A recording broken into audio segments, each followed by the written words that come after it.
Everyone for coming out tonight. This is an important event, an important issue that we need to.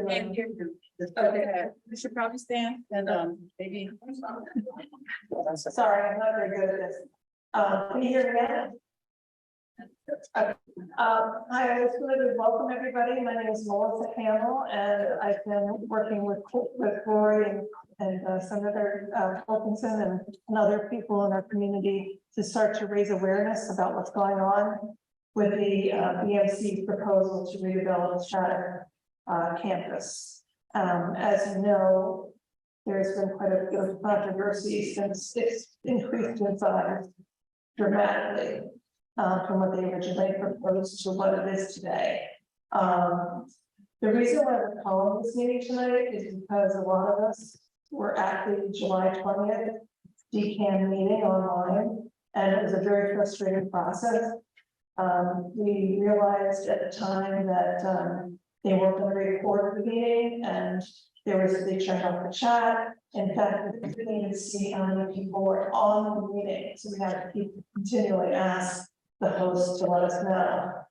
For this reason and many other reasons, we feel like the process has not been transparent, and we wanted to offer the community a chance to come out in person and discuss their concerns, ask questions, and we hope that we would have more representatives from the Health and Human Services and BMC Pine Street Inn, but we have a representative from the BMC here. Bill Bishio is going to be speaking to us later, and we're very grateful that you arrived, and we appreciate that. So I'm going to get started. The first person who's going to be presenting tonight is Rory Coffey, who is one of our, Diane, sorry, told you I'm not good at this. All right, let me introduce you to the. And I'm not presenting, but this is what I need to know. Absolutely honored and pleased to be working with this coalition. And I think it has to be said at the outset. Speaking to the microphone. One of the things that was is that when people see the representatives, the community representatives, the residents and neighbors, I happen to be on Cedar Street side of the park. But we want them to understand that this wasn't an issue for Jay to make a claim. So we've gone out of our way for every time you look, you're going to see every neighborhood represented.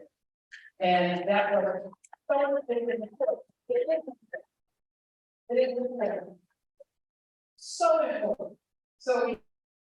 So Melissa and I are co-moderating. You're going to see Rory and Louis, the actual state of the case together, and then we will move through our program in that fashion. I will say this, I know that there are many people who have different opinions about different levels of opinion about what should be done. But here's what everyone agrees on that we talked to. This is a bad idea.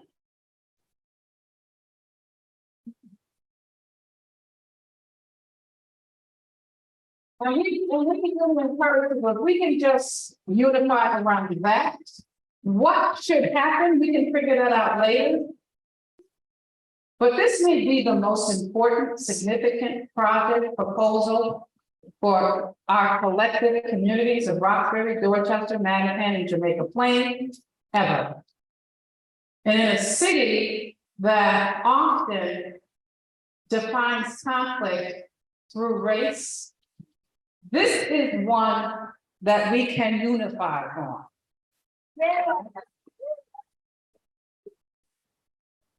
And it is so important for us to take advantage of that opportunity, right?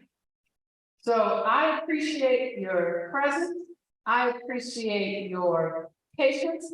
I want you to know that it is our intention to get to you sooner than later, to hear from you. You're going to hear from some of the people that we heard from that prompted us to be here. So my last comment was this. If I put out an RFP for someone to respond to run a shuttle bus from, let's say, from the park to Nubian Square, and you respond that I have a jet plane, right? I would say, I didn't ask for a jet plane, and that response is unresponsive.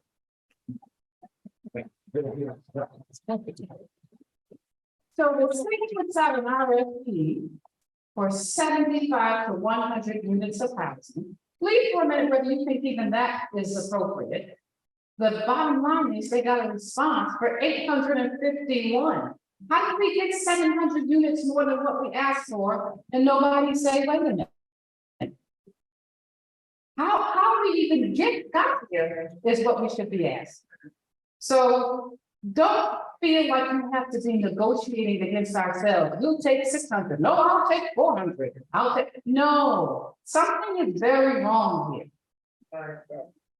Very wrong. And that's how we have to approach it. So I want to get started. Thank you, Channel 5, for being here. They have been especially attentive today. They've been calling to make sure, because so often people are mistaken because they don't see it. They think it's not happening. We have about 200 witnesses already, right? And additional. We have 100 people online watching tonight already. And the numbers have been going up since we started, but well before we started. So you all can tell people you were here. So when people say, oh, the community is okay, and you say, no, the community's not okay. They're not even near okay. So we thank you. Rory, where are you? Here you go. Rory Coffee, those of you who have seen the tag Stony Brook Dad. That's him. Here you go. Well, can we move forward in a couple slides here? Yep. So I'm Rory Coffey. I live right on the park. I'm at the William Street entrance of Franklin Park, probably almost as close as we can get to the Shattuck campus. And I've witnessed a lot of what's been going on since 54 people are moved there from Mass's Pass. So I'm going to go a little bit through the history of, how we got the proposal where we are now. I'll show a little bit of, what I've seen just walking through the park and doing there. And then I'll go into a little bit on the proposal itself and how this may be out of proportion of what this park can handle. So to start off with a little bit, in 1949, a JP, a representative, wrote the legislation to hand over 13 acres of Franklin Park in order for the— Hey, Rory, if you can slow down a little bit, because I know people on Zoom, if you talk too fast, it won't catch all of it. So if you can. Sorry about that. We're all new. There you go. Yeah, this is my first time, so just forgive me about this. So looking back at 1949, JP representative wrote legislation to take away 13 acres of Franklin Park in order to create a campus for the Shattuck Hospital. This hospital was originally created for the treatment of polio. I'm going to sort of jump forward a little bit to 2017 here. But the Executive Office of Health and Human Services, they got approval to decamp 75 to 100 housing units for those with a substance use disorder in 2017. We jump forward to 2018, the public process started. So you can see that the approval for the 75 to 100 already happened before we ever had a public process. You go to 2021, and then Franklin Park, the Executive Office of Health and Human Services put the 54 people there from Massive Pass. I'm sort of showing that here, where after those people were placed on the Shattuck campus, we started to see a big uptick in drug use in the area. We started seeing needles, we started seeing encampment, and lots of other related activity. 2022, after 3 public meetings, during which a lot of participants felt like they weren't being heard, especially those that were against the services being put there. The state put out an RFP for 75 to 100 homes for those with substance use disorder, the exact same number that went into the whole process. So even though this went through a whole public process, what came out of it is exactly what went into it. No change whatsoever. We go forward to 2022. And BMC submits the only response which proposes a campus to treat and or house 851 people with a focus on opioid use disorder. And during this time, BMC had entered a lot of collaboration with regional hospitals to take on higher education, and also collaborated with all of the housing entities around the area in order to do that only proposal. And what you see here at the top is the catchment area for this new shattered campus that they have proposed. This is a 25-mile radius outside of the Franklin Park area. So really looking at this as being a regional response to opioid use disorder, which really we should be looking to spreading out services, not bringing them all into one location. And really, these other communities should be having their own services out there to take care of the people and not pull them out of their community in order to have the services out there. 2023, the state gave BMC provisional designation to pursue their approval for their campus, and that's where we are. Next slide. So here, what I'm showing here is, so I've documented needle pickups, and calls for needle pickups in the Franklin Park after the low threshold units were put in there. And this is what you see here. What I was really trying to see, do we see an increase in needles from before those were put in there and after? And those are dramatic increase. But this all really started with the picture you see in the top left there. So I brought my 2-year-old at the time. This was the William Street entrance. He learned how to walk in this entrance. And when we were in that entrance, he yells to me, sleep, sleep. He started running up to 3 people that were laying down on the grass who were actively using opioids. I came back the next day, and what I found was a needle next to the toy. And I started thinking, is my child recognize blood fills the brain versus a toy and put side by side? And that's when I knew I would start documenting everything I saw. So what you also see here, is what we ended up finding over the next few months. We started finding encampments, we started finding tons and tons of needles. We picked up hundreds of needles. You can see that encampment there in the middle left. So this was where there were a few people that were in the encampment that we ended up clearing out, but they were using opioids in the encampment and sleeping on the shattered campus. So making a direct connection to these cottages that were put on the campus. And possibly the density that we're dealing with, which was 54 at the time. And this is what we're seeing. Next slide. So here, what I really want to get across is, we're not against, right? I'm not even trying to get rid of this, more of this tonight. I just want it well managed. But not only that, we have another 141 coming very close by on Washington Street. Now I live on the JV side. There's obviously more on the other side of this park that I'm not as aware of, and I don't have that here because I'm not as aware of it. But I am aware of this 141 that the community did not fight against. And this is well in the media that we did not fight against. We are not against services. We're against a very high density that cannot be controlled. Right? This is not good for us. It's not good for the neighbors. It's not good for recovery. If there's active and inactive use in a high density, you have to treat this like a disease. This can spread. Your inactive use becomes active use. This is not good for those trying to recover. It's not good for the neighborhood. What I also want to point out here, Quebec, is that there's schools around this area. So it's also a very bad area that we can be thinking about this. We have 4 schools abutting this park. You're sitting in one of them right now for a high school year. We have an elementary school bus pick up right at the entrance where I see often use. Now I've picked up, bags of heroin there, where you see elementary schools being picked up by school buses.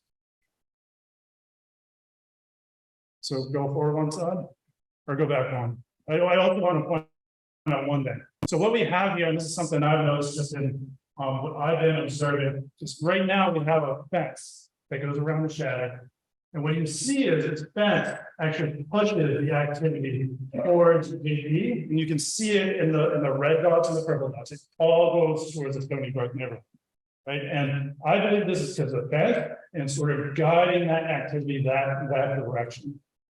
But if you go to the next slide, what's in the plan is really to integrate in the park and increase this density by 24. And I really think this is going to be fairly disastrous for the park, those trying to recover, and for those neighbors that are living nearby.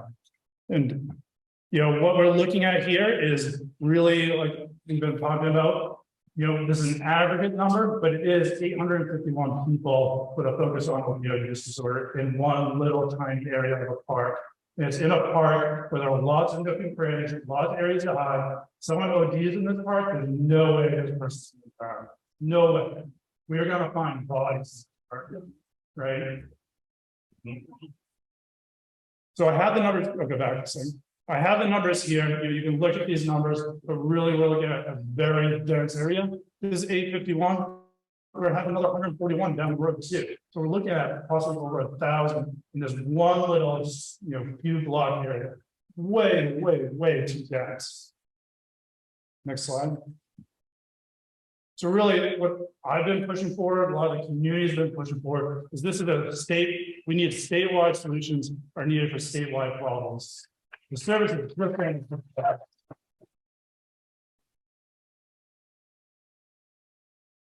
The services just don't exist in those communities out there. It is really focused on Boston. We're creating a cyclical problem here where we have all this people come into Boston, creates more density. We create more services with more people here. Really, this needs to be spread out through the communities and not concentrated so much just in Boston. That's all I have.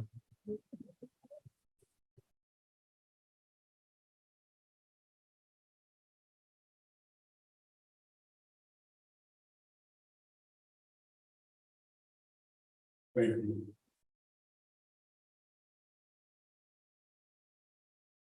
Good evening. Good evening. Good evening. My name is Louis. I went first before.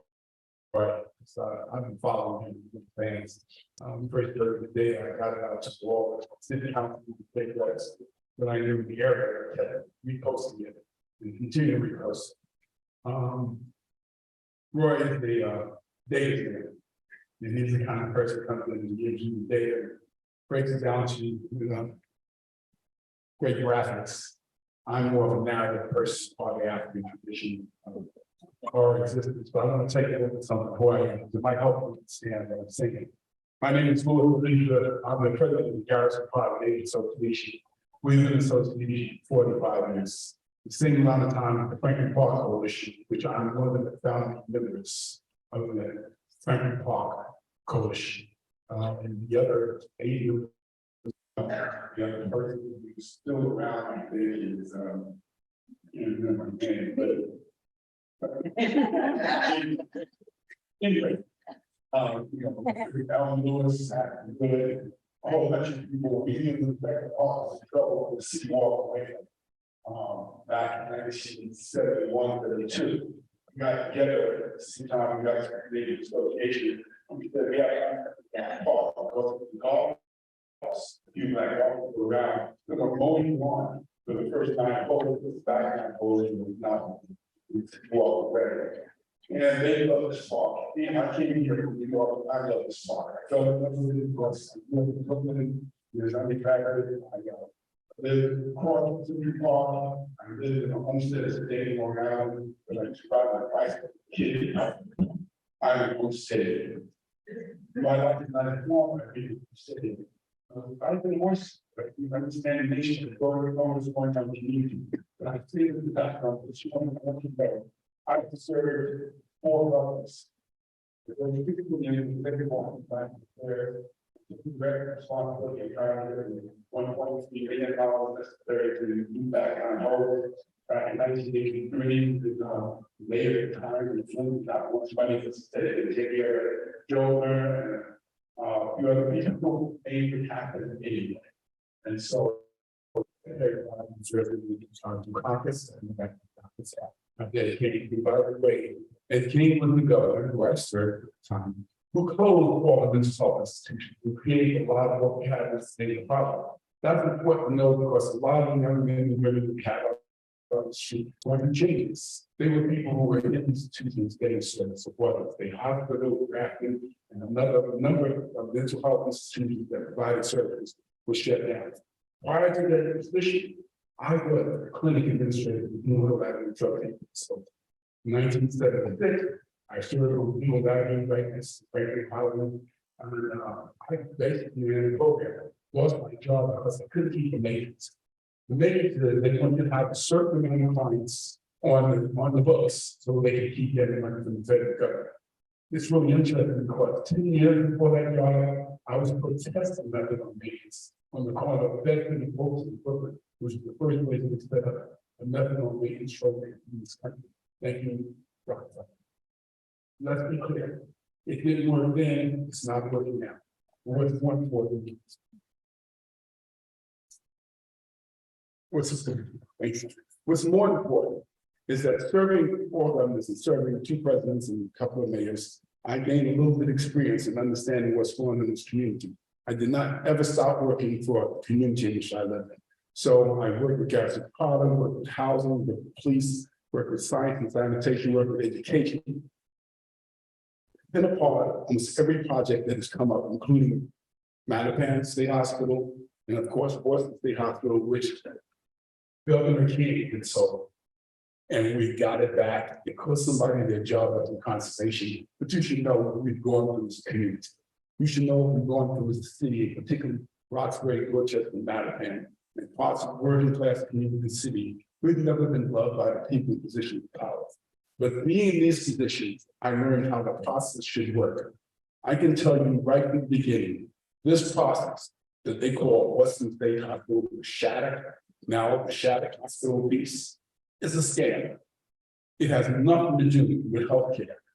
When I worked in the methadone maintenance program, I worked in Mary Jane English, Department of Mental Health in the state. I got certified, I went back to postgraduate with Harvard. I can tell you, this is a scam. It does not meet the needs of the people they say they want to represent. It cannot meet the needs of the people that say they want to represent. There was no therapy program in the country that said 1,000 people with the same malady in one spot will give you relief. There's no program in the world that says that you trust the people with the same challenges, rather an opportunity to learn from society around them. You're going to get the change that you're looking for. I'm telling you on a professional level, having worked in therapeutic communities, having worked in clinical communities, I'm telling you on a personal level, whose family is going through alcoholism and drugs, it doesn't work.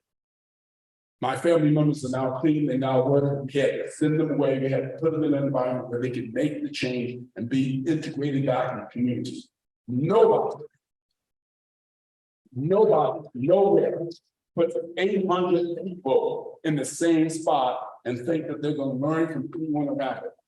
The way therapy work, you must be able to integrate into society around you. You must be able to walk to a grocery store, supermarket, restaurant, library, or someplace so you can see what the rest of society is doing. Know that you accept them and they accept you.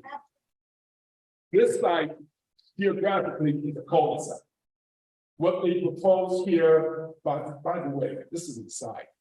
When I ran the Blue Avenue program, I had 165 people on my matrix. It was one of 3 satellite centers for methadone, so that people came in, got their treatment, and then moved on. But they weren't allowed to cluster, they weren't allowed to gather. There were different sites in East Boston, Boston, Brighton. I believe there was one in High Park, I know the one in Roxbury, Dorchester, Mattapan. There was never a clustering because the time was spread out. Some genius from Boston Medical Center decided they wanted to bring all the satellite centers to the same spot. Think about it. Someone called you one day and said, we will have TNT and dynamite and C4 and a couple of other explosive articles that we're going to put in this storeroom and see how it works. It didn't work. Whoever found out that they were having all these people clusters said, here's the market, and I'll be down there to make sure the substance abuse continues. This is not about taking care of people who care about us. First thing, it's not about us, them. Firstly, it's about people who care. Folks who care, not only for their sisters and their brothers, their uncles, their aunts, their cousins, but people who care about the environment and about the community. We know that this doesn't work. We know that the same people who broke it and can't fix it, of course, they have not changed their attitude about mental health, about physical health, about social and emotional wellness. When they start thinking about clustering 800 people in the same place, they're not thinking about the longevity and the health of the people they say they're committed to. Have you people right now? You know, it's not about housing. Because when they say they want to do supportive housing and they want to do housing for people who are chronically without housing or mothers and fathers who are homeless, when everyone in this room and everyone listens to think about it, if you have 9, 10-year-old son and daughter, are you fighting so bad for housing space that you will put them in the area where 85 to 90% of people are on substance or recovering from substance? Not to demonize, not to stigmatize, but just think about it. Will you put your child in that environment? Most of the people I know, they'll deal with homelessness and they'll find a way. They will not knowingly put their children in an environment of that nature. What's even more important, the people who propose this would never live in this society. People who propose it, they don't allow their children to come to our community. The same people talking about supportive housing, they have very little or nothing to do with Rockford, Dorchester, Mattapan, or this in Jamaica Plain. So they've got a solution and they believe that they can do supportive housing and ask you to put your children in an environment that's not fit for them. You do not cluster people with challenges. You give them opportunity, you give them space, you give them support. The other part of this is to know that of the 4 governors I worked for, I worked throughout the state.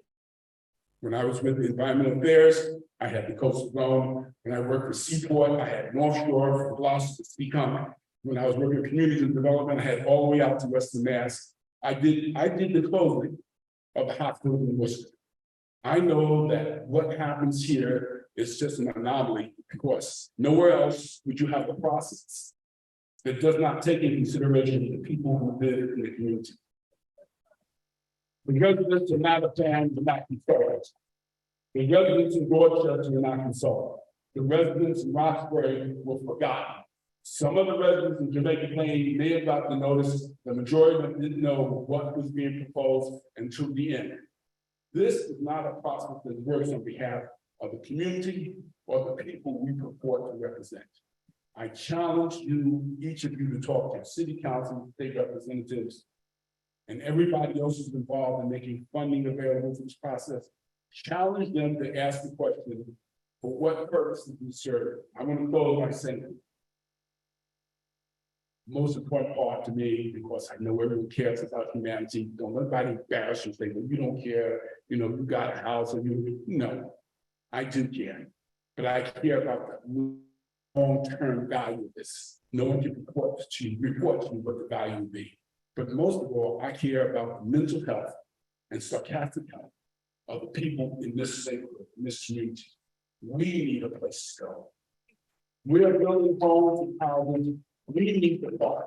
The only thing we need this refuge, we created so our mental health would stay intact. It's necessary that you don't take and compromise the mental health. The 70, 80-year-old women that I see walking at 4 or 5 o'clock in the morning in the summer and 6 o'clock, they're not going to walk here if they think their life is going to be challenged.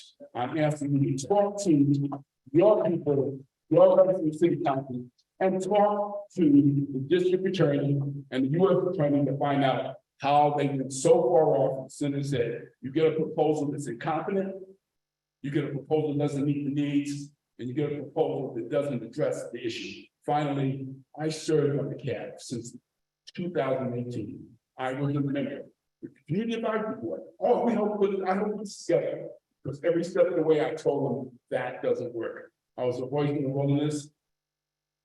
Unlike John, the Baptist, nobody's going to hear what I have to say, yelling and screaming. But also, you should know, housing and supportive housing and healthcare means a lot to me. In 1989, we opened up the city of Boston, but all people could have absolutely more housing through public housing.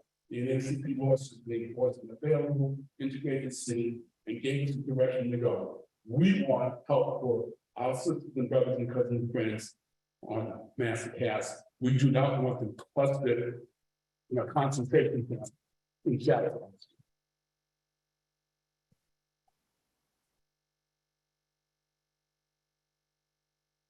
So Melissa and I are going to share this responsibility. Couple of things. The mic here right in the middle of the aisle, we're told is working. So when you get ready to come, you can speak, you can step to that mic. And if it doesn't, we'll hand you this one. How about that?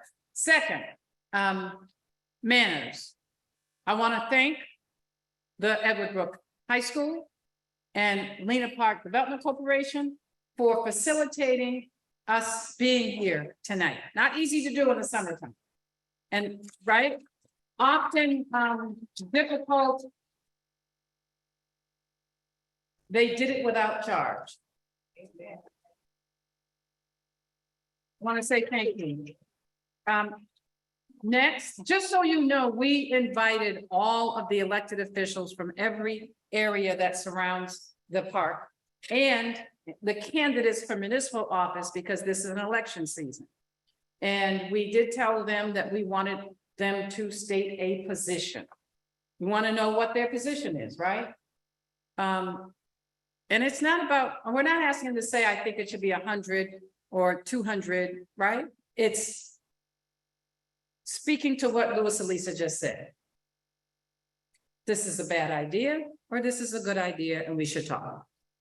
So they're going to be moving in and out, and I respect and recognize that they get called to do a lot of things. And so I will acknowledge the presence in the course of the evening. We will acknowledge the presence. If the elected officials are not here, but they have representatives, they'll be acknowledged. Won't be able to speak, but will certainly be acknowledged because we appreciate that they thought enough to have somebody here. But the elected officials that come and also the candidates that come will be allowed to speak. And I know that Councilor Laura was here early. Thank you. I know that you have time constraints as well. So I want to invite you. You can either grab that mic right there and speak. Will you be able to see from there, Jim? I think should be okay, yeah. City Councilor Kendra Law represents District 6. Thank you so much. Got it loud when you like. Yeah, right here. Move closer here. There we go.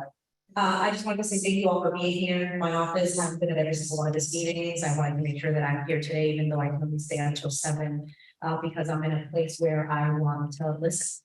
A lot of what's been happening, particularly with the state, is that it's been an incredibly opaque process with a lack of transparency, that people have really been asking for more information. And I think that that concern is a concern that myself and all of my colleagues, both at the city and state level, share. I don't want to take a lot of your time because I would like folks from the community to speak, but I know that Diane has asked us to state a position on the issue. I am the chair of the Environmental Justice, Resiliency and Parks Committee on the Boston City Council. And I grew up right next door to Franklin Park, right across the street from the other side of the park. That's incredibly near and dear to my heart. And I can throw a rock at the Shattuck Hospital from my house, so I am an abutter in this process. I think that my current position is that I do believe that, one, we're not in disagreement that a state issue requires a state solution. And what we've been seeing with the opioid crisis, now I work with the Boston Public Health Commission when we closed down the bridge to Long Island. And we were bracing for disaster over there. And so this is a problem that throughout 3 at least city administrations have gone long ignored, and this is why we find ourselves in the place that we are right now.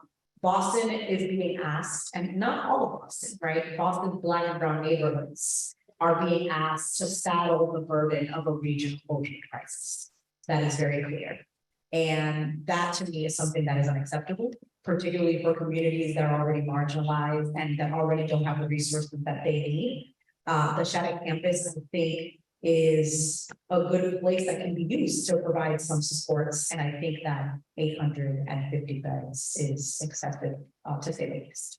So my hope is that we can continue to have conversations. My hope is that the process with the state will be more transparent and that we can get something that is not only right for the community, but that works for the community and is right sized for what the community already has and the level of burden that the community has already had to shoulder when it comes to the opioid crisis. So I'm gonna keep coming. I won't miss any of these meetings, and I will keep listening and make sure that on my side, I am advocating. I know some of my colleagues at the State House are looking at legislation to maybe work on limiting the amount of these kind of resources that we see, particularly in environmental justice community. And so I will be happy to work in collaboration with my colleagues at the State House to make sure that that happens. Thank you. Thank you. I'm looking at Renee because I think she might have these numbers in her head. Thank you, Counselor. Here's numbers, because numbers and stats are always important that you should know. How many empty hospitals does the Commonwealth of Massachusetts have? I think I saw maybe a dozen on that list. Sorry, it's not just the hospital, we also have military. I was going to ask you that second. Just hospitals, how many? I think it's 13. And then military bases. And just remember that, right? In Long Island, we have over 13 empty hospitals already constructed. We have almost 20 empty military bases. And I would add to the list, we also have the Boston Commons. And I'm not even saying that with a smile. Here's my thinking. If the state believes that a public park makes sense, then one that is in the middle of the city, right at the train station. And I guarantee you, if somebody calls the police, they're coming in less than 45 minutes in the park, in the Commons. I'm not trying to be facetious, really. But if that's the thinking, then Boston Commons makes more sense than Shattuck. It does. Yeah. No conversation about the environmental impact of this mess. If you sit in the corner at the light of Walnut Avenue, facing Franklin Park right now, where Seaver Street begins, and your window is down, you will be gagging because of the tent encampments and the house on the corner, the White House that is now a sober house, and the activity going on that corner. You will have to roll your window up. There isn't a street in Roxbury or Dorchester that has that impact ever, that I couldn't ride down the streets because of the smell. That's what this has created. 30 tiny houses has lit this community upside down. Can you imagine what 851? And we keep saying people, just want to clarify. This is units. Some of them for families. 851 is the minimum, is that correct? Minimum. Because they also have been very clear, some of this is about reuniting families. So it sounds bizarre because it is, right? So want to get to the public comment because there's so many people that have something I think to add, and we're very conscious of wanting to make sure that every neighborhood was represented tonight as well. So I'm going to start, actually, Melissa, you have mic over there. Hi. Okay, Sylvia's? No. How about, we're gonna get to, Marina Polo. Do it back. Okay. All right, how about we go to our friend here to the right is Saliga. Saliga is a former nurse. She's still learning. Hi. My name is Saliga. I am from Boston, all my life born here. And I know it's hard to believe, I've been an RN for over 45 years. The last 10 years I haven't worked in hospitals, but I worked for 25 years. I was now BMC. I was a city nurse. Oh, yeah, I will. Sorry about that. We've heard that the Zoom audio isn't working great, so we're trying to do Okay. a little help. Sorry about that. Hi, guys. I'm Kaliga, I'm an RN, and I became an RN in this city in 1977. So in '88, I became a Boston City nurse. And I was a violence prevention nurse also. But before that, earlier in my career, I did mental health. And I actually worked in the law wards for a little time at Lemuel Shattuck. I was the last evening, who can remember Boston State Hospital? What happened? Just have to scan. Okay. Yeah. Who can remember Boston State? Well, yes, you can. Boston State Hospital, during deinstitutionalization, I was the last evening charge nurse on the locked ward. And deinstitutionalization happened. And there was no safety net. They just turned patients out. Yes, sir. They just turned patients out into the street. And it was heart-wrenching because about a third, I would say, of the homeless people I saw in the street were my former patients. And a lot of people, as we know, who have mental issues, and this housing is for them, substance abuse because they are self-medicating. And that's what happens. And that's going to be the population. So I care about these people. I'm going to tell you something wonderful that was going on the campus of Boston State Hospital, which is now, I think, mixed income condos. It was beautiful up on Morton Street. On that campus, they had small homes where people who really couldn't fully integrate because of their psychosis into society lived with a mental health worker, and they thrived. They had small pods. They gardened, the grounds were beautiful, they played music, and then all of a sudden, no more.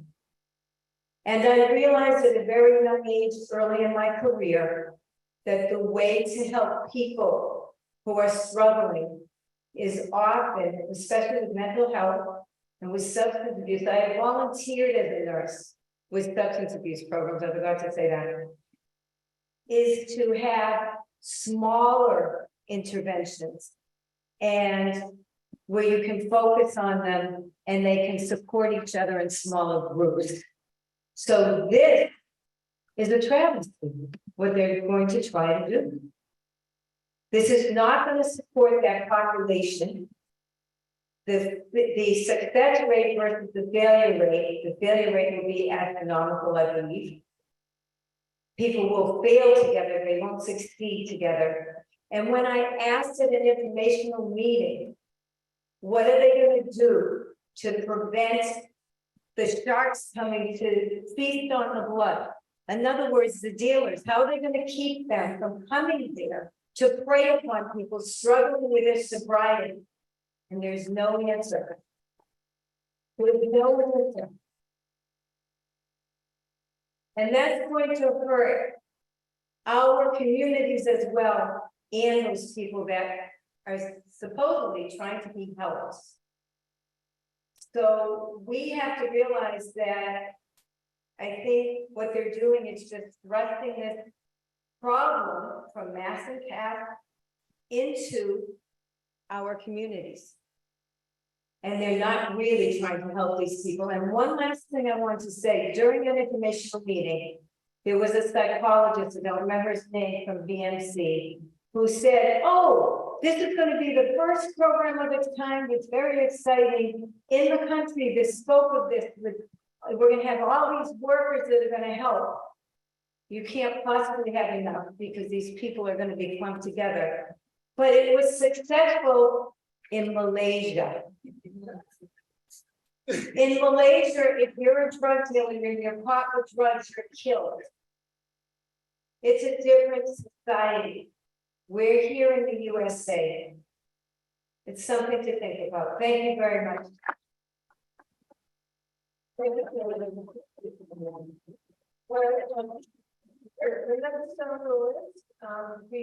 from Marina. Hi, my name is Marina, and, I used to be over when I first got here. Yeah, do you wanna come up here and, yeah. For people who you're online, you have to stand near the mic on Lunar. Oh, you're gonna stand right here with her? Thank you. Thank you.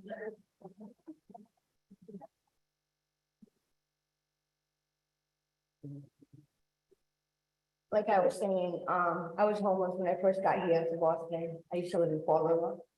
And, you know, it shocked me. Methadone was something that I, you know, never thought that it existed in the United States.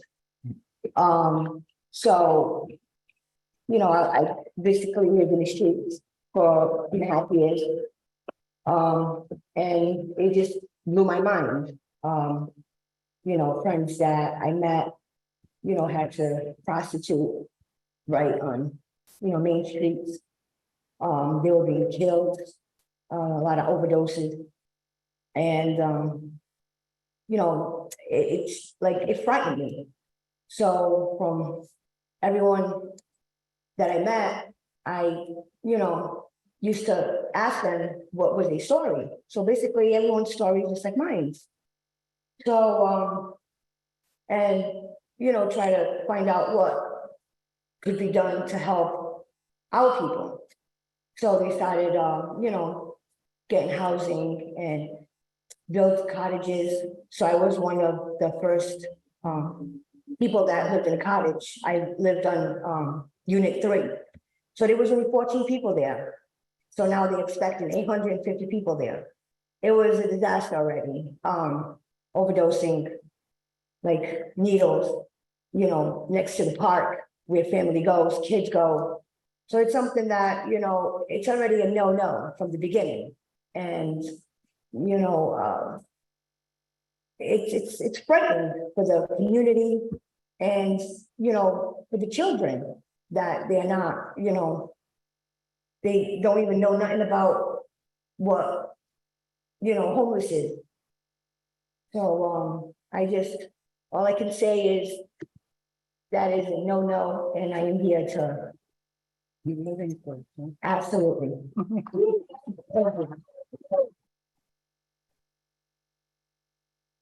So she's not offended when we say even those who are substance recovering addicts, think it's a bad idea. Melissa? You wanna go? Okay, Eric, do you want to talk? That's the perfect spot. They can hear you. Right there. Right there it is. Like. Is the founder of the stewards of the Malcolm X Park. There.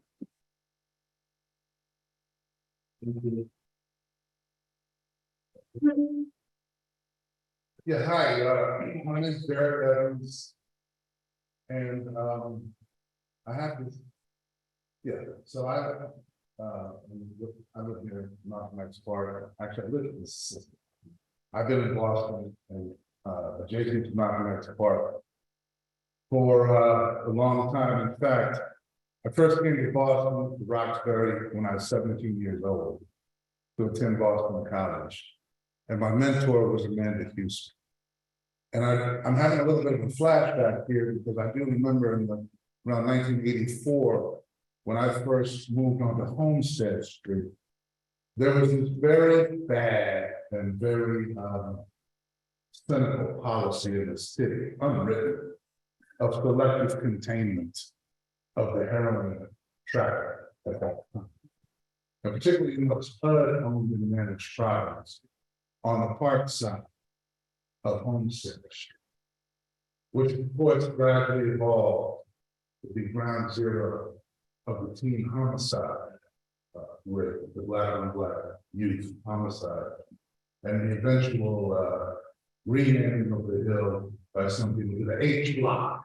And I knew then, young men, and of course in Albert, Mary Houston at the time, In other words, we had to live with and in and adjacent to the cities and others.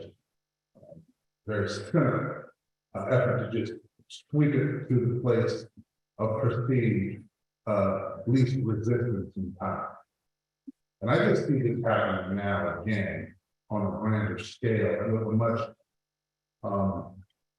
deeper and worse, frankly, believe it or not, aspect of the problem, which is you have human beings in need of services and treatment and recovery, and all the things that we ought to be able to provide as a Commonwealth, as a state.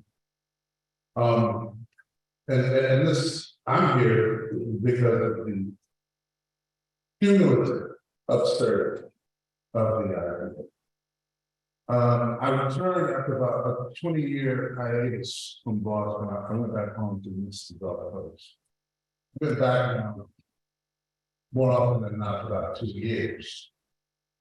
And in that time, I have really tried to reacclimate myself to a very strange, new, and different city, which in so many ways is worse than when it was in violence and romantic peace, mostly just racist. But the abuse of the communities that we see now by people who are cheerleading for public health, for environmental sustainability, for racial justice, for humanitarian agreements, for recovery. You think that those cheerleaders who have their photographs in the Princess Wales comes because there's an opportunity to have a global self for climate change. Or these thousands of NAACP people who just came to Boston, that for 6 or 7 days were sequestered on the Seaport. Right? We actually have a tour for one of the most mentioned. And then we went through Franklin Park. And through these places of thriving and displacement and so forth in the trajectory of this community's history. We went by Jack campus, and we talked about this, like I said, this aggregated absurdity that in a way eclipses the others because it is such an assault, a policy assault on the common sense of recovery, the common sense of where to place community risks adjacent to not 1, not 2, but 4, 5, residential communities, partners, children, and so forth. The place couldn't be more poorly chosen, couldn't be more and the adverse impacts are numerous. I mean, it's worse than what got me involved in the stuff. I started cutting the trees across the street on Dale Street in Malcolm X Park by cheerleaders. Pretty fun. Okay. It's worse than some of the other things that I've seen. And I have to say this. In these last 2 or 3 years, one of the things that I've actually done is I've gotten to know first, probably about 30 or so men and women who are either active opioid users or in recovery. I think one is on the Zoom right now, Christina Down, who's been clean for about a year and a half. I'm not hurt about feeling like I'm but it's the lower mountain cats. Marina is somebody who I know. And Barry, like this young lady here, Daniela Dawson, who overdosed and died in February, was a very, this woman was once, she was a licensed special needs early ed educator in the Commonwealth of Massachusetts, from a family where her brother is the head radiologist at one of our distinguished hospitals. And her father is a retired director of numerous YMCAs in the city of Boston. This didn't happen to anybody. This can happen to anything. And in speaking, since I heard about this project, I mean, I know what the neighbors think of this. It's, there's transient and it's also common sense. I know what park users, children, from kite festival, you know, and people who are stewards and users of the zoo and of all of the wonderful things that are available in this part of the city. It's pretty common sense that what they think, and I think that this speaks why we see this project has accomplished the one thing that I don't think has ever been accomplished in the city, which is this depth and breadth of diverse opposition. Yeah. You may feel it. There's not one note in the board that rings right. Right? Not one. Could be one. Right? Now, finally. What people have told me, who are from the community of users, what they think about this, and I suggest that you put together a letter writing or a petition campaign for them to weigh in, is that this is a horrible idea. It can be found dead in the woods. It's going to become a new and additional locus pedestrian center. No doubt. I guess you can hand out to the squirrels and everyone else these architects so they can read the directions and how to save people who are in the midst of an overdose. Because that's what you're going to be dealing with. A lot of overdoses and so forth. I'll end there because everything else that I've got to say has been, you don't address the needs of this community by concentrating on at this scale here or anywhere else, and certainly not here, because the additional laws of treatment, the additional laws of healthy and safe multi-part usage is clear and as plain as day. It doesn't work. It won't work.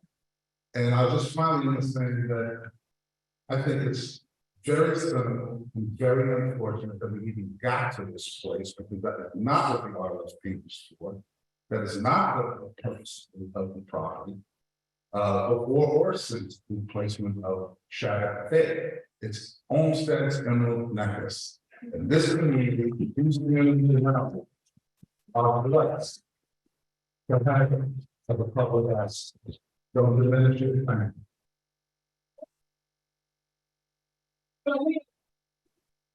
Because the community information. And so I know it's loud, but we've not had a chance to be in person, right? And it's coming over from Massachusetts, so that the process of trying to get away the park has no intention of seeing you in person. They had a virtual meeting on the 20th of June, and they have a second one planned for the 15th of August. And they were invited here tonight. And they said there's no need for them to come because their decision was based on a community process. So again, I said, you need to know that.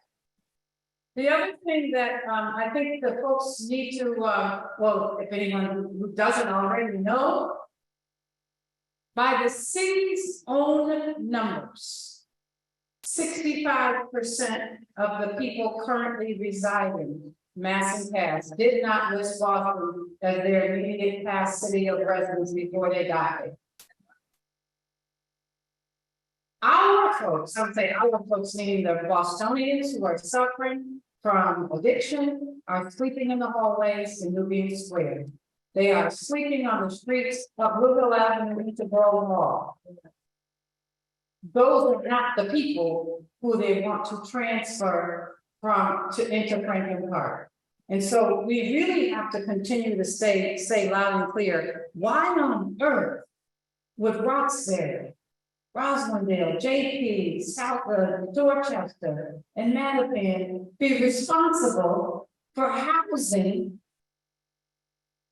500 visitors from New Hampshire, Maine, all over Massachusetts, but not Boston, while our Bostonians who need our help are sleeping in Grove Hall and in Union Square. That's their numbers, not ours. So we know that's a fact. Said we would acknowledge, City Councilor Aaron Murphy, has a representative Lisa Searcy who is here. Wave, Lisa. I just want you to know who thought it relevant and important to be here. Ms. Santos, our JP representative for ON Office of Neighborhood Services is also here. If there's any other I see my councilor. She's going to speak because she is here. Clifton and William will speak because they are here.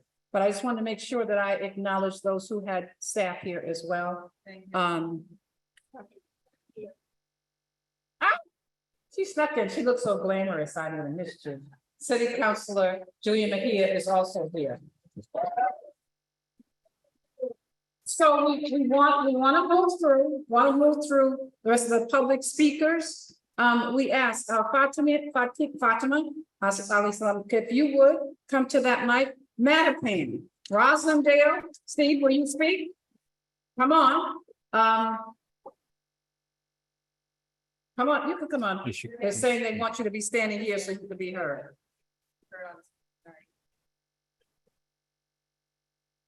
Greater Mattapan Neighborhood Council.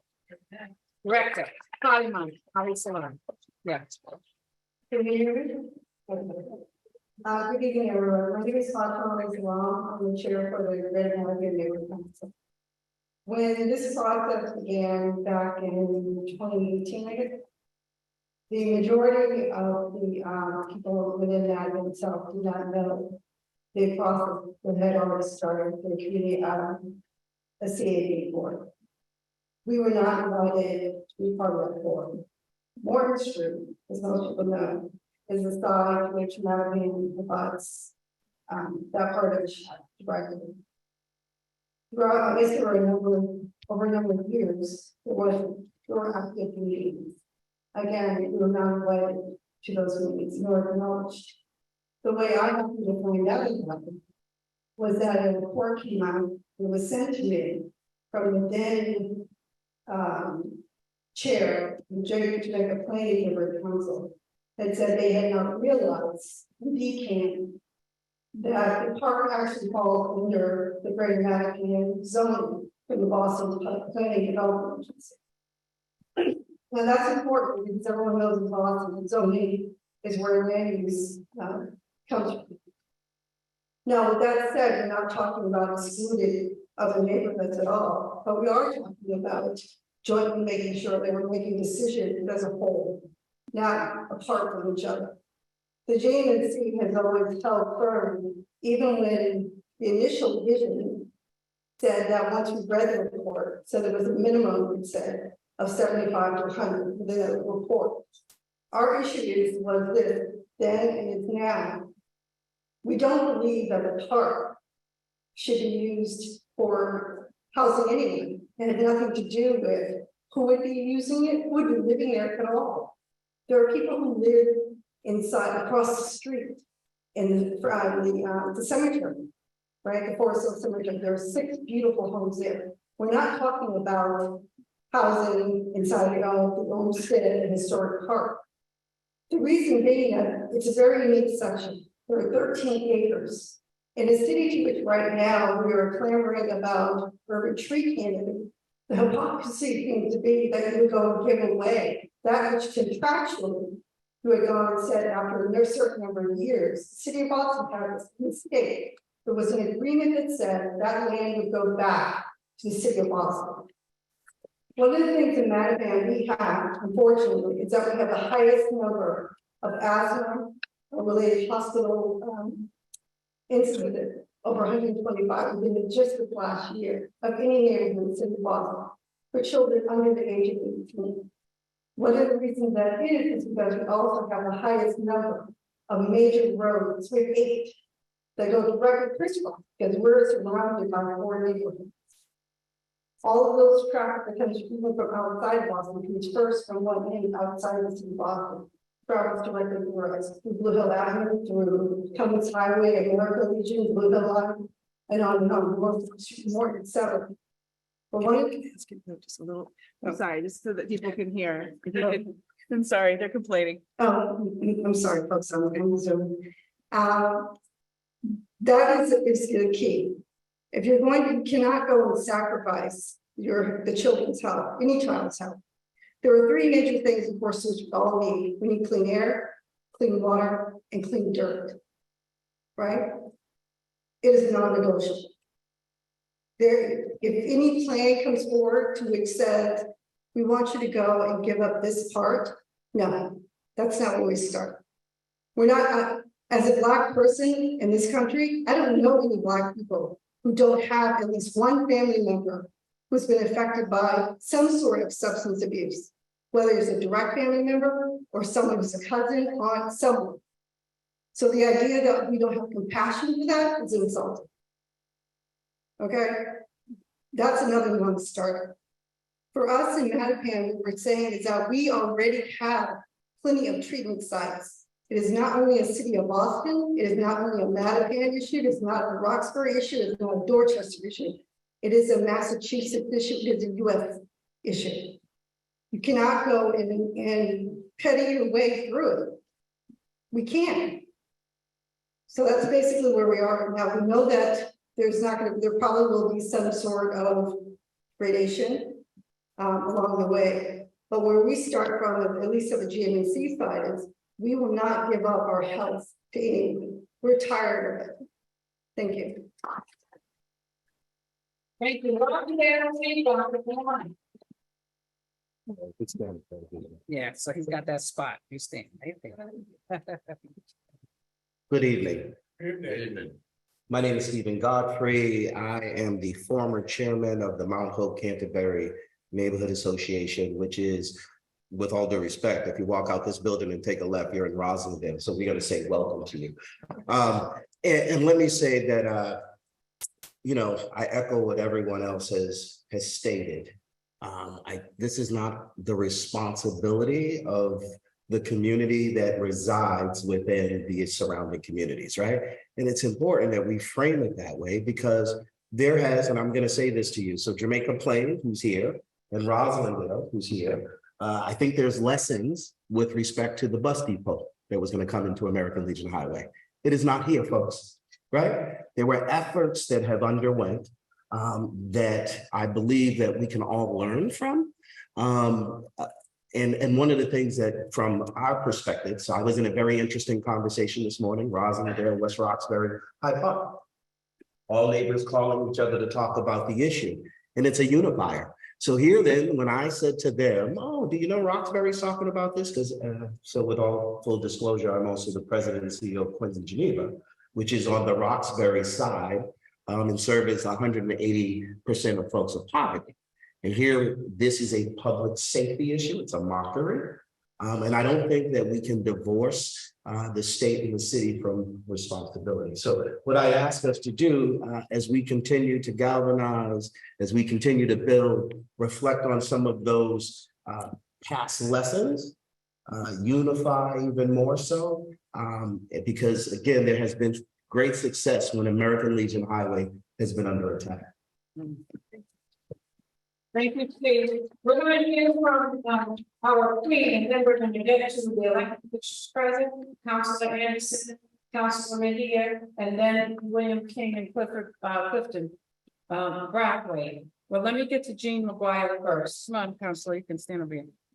Dr. McGuire has some very important special to say because she had her own very singular experience in the park, courtesy of our visitors in October of 2022. Here you go.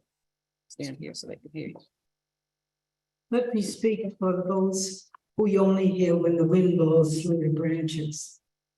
The birches, the maples, the oaks, the poplars, all the beautiful trees which make Franklin Park and the surrounding area different from other cities. We lost about 10,000 trees to the Japanese longhorn beetles, and I had to cut down all of the trees that I had planted in both my yard and my neighborhood. And when I go up to Franklin Park, I go there not just for the lawns and the place where people play golf. I go for the trees. Those that Frederick Law Olmsted said, are the speechless, not the Joshua trees and the giant sequoias and redwoods, but the trees of New England that made people rich and helped to build the ships.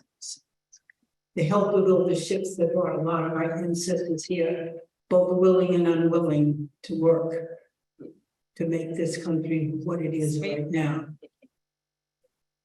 I want all of you here to think about something that's different in the United States.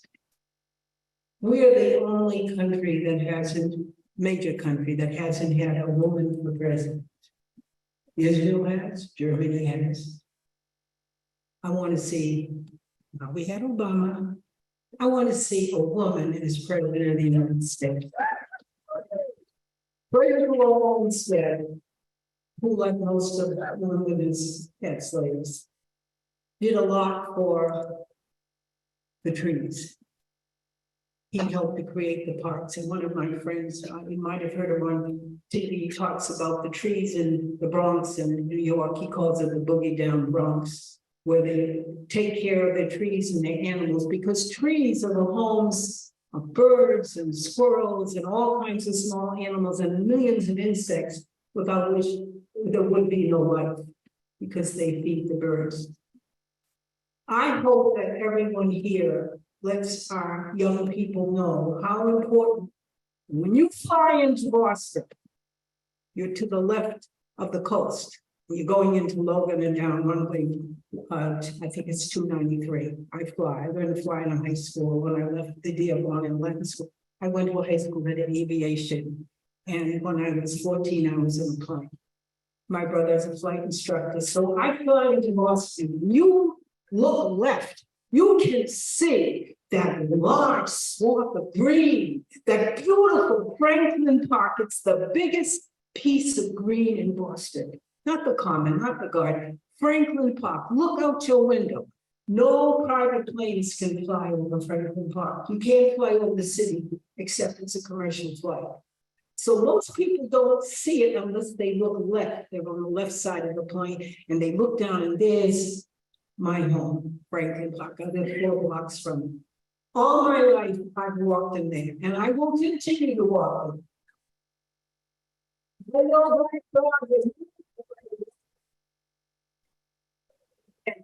I often look at 10 o'clock after medical meetings, and it's beautiful at night. There are unfortunately too many lights, and there are coyotes. I wanted to know why my dogs were playing with that yellow dog, because I didn't want them to get fleas. It was a coyote there, coyotes up there. There were all kinds of small animals, and if you walk in the park, you'll be back either in the wilderness on the other side or over where the people play golf in the day. And you can see one of the most beautiful spots in Boston. Let's maintain it. Let's protect it. Let's speak for the tree, not for employers, but the trees that grow in our neighborhoods, the poplars, the birches, the oaks. They're there. That is the most beautiful park in New England. Preserve it, protect it, and love it. Thank you, Doctor. Be careful. Oh, she's been too much. Hot dog staying. City Councilor, District 7, City Councilor for Roxbury. County Bananas.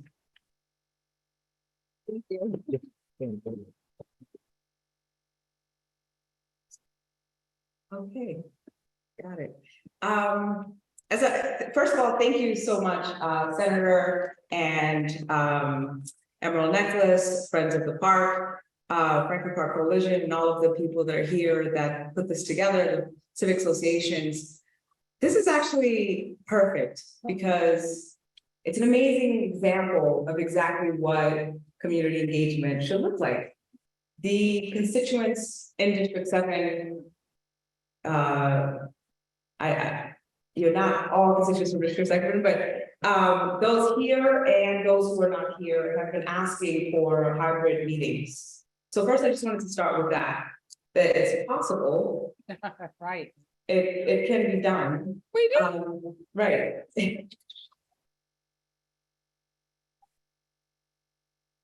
And then there are a couple points that I just want to touch upon. The first is community engagement has to require transparency and inclusion.